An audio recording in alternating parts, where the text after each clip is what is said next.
We all know how significant it is for our mental, emotional, and physical state to enter into a beautiful botanical garden.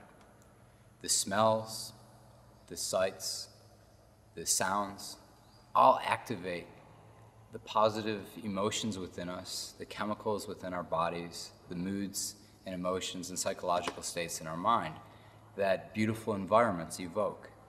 Why leave it to chance? Why not take a moment now to look at your home environment, your working environment, even your transport environment, how you get to and from the places, and evaluate whether or not those environments are quality ones. The sorts of things that you may want to keep in mind when evaluating or doing an environmental audit of where you spend most of your time is to ask yourself first, what's the air quality like in those environments? And can I actually improve that by improving circulation, getting fresh air, adding some technology that might facilitate better air quality, or even relocating to a place where the air is going to be much fresher and much more vital and energizing.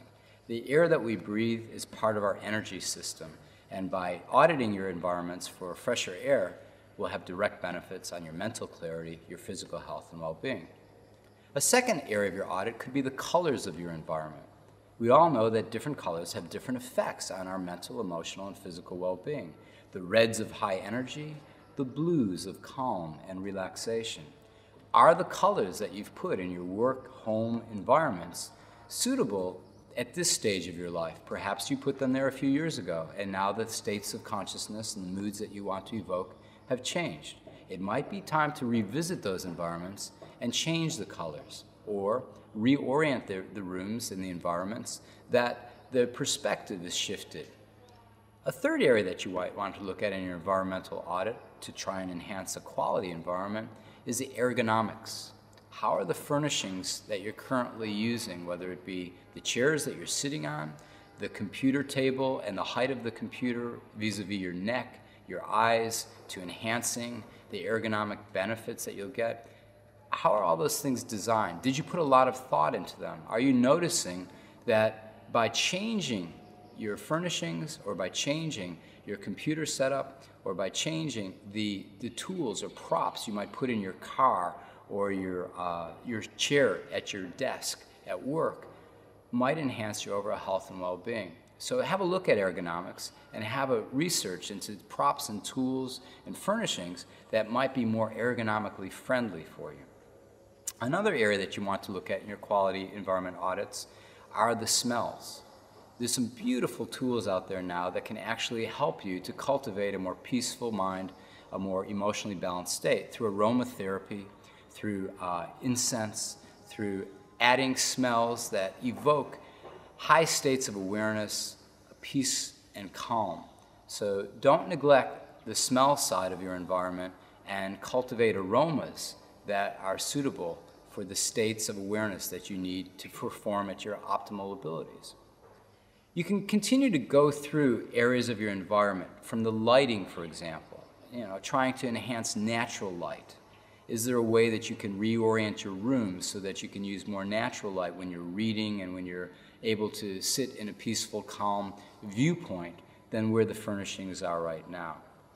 As you become more attuned to environmental audits and the importance of a quality environment, your whole life begins to shift. You start making decisions about where you live and how you live, not necessarily just on the financial or the proximity factors that may have influenced you before, but on putting a quality environment as a very, very high priority in your daily life, and knowing that environmental health has a direct link with physical, mental, emotional, and spiritual health.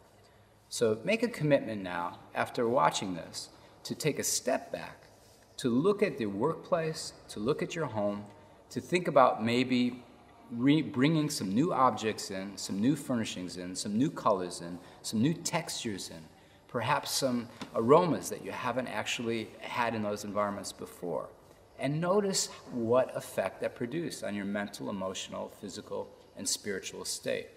And it becomes like a play, like a game, developing that childlike sense of curiosity and wonderment, that as I change my environments, how does it actually alter my outlook on life, my physical health, my emotional well-being. And we can actually become quite stimulated by going into these environments, looking at other people's environments, maybe even going through magazines and clipping out different environments that evoke different spirit for you. It might be an Asian feel, or it might be a Moroccan feel. It may be that you can't travel overseas right now, but you can bring overseas into your home and give yourself a health holiday or an adventure experience just by fine-tuning those environments for quality that will lead to both peace of mind and joy in your daily life.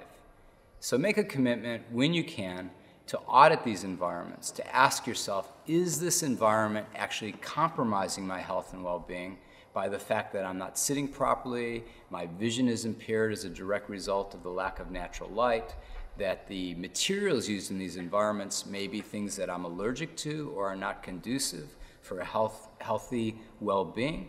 And as you do this audit and bring in the healthier options for yourself, you'll notice that every aspect of your life can be enhanced just by paying attention to the environments in which you live.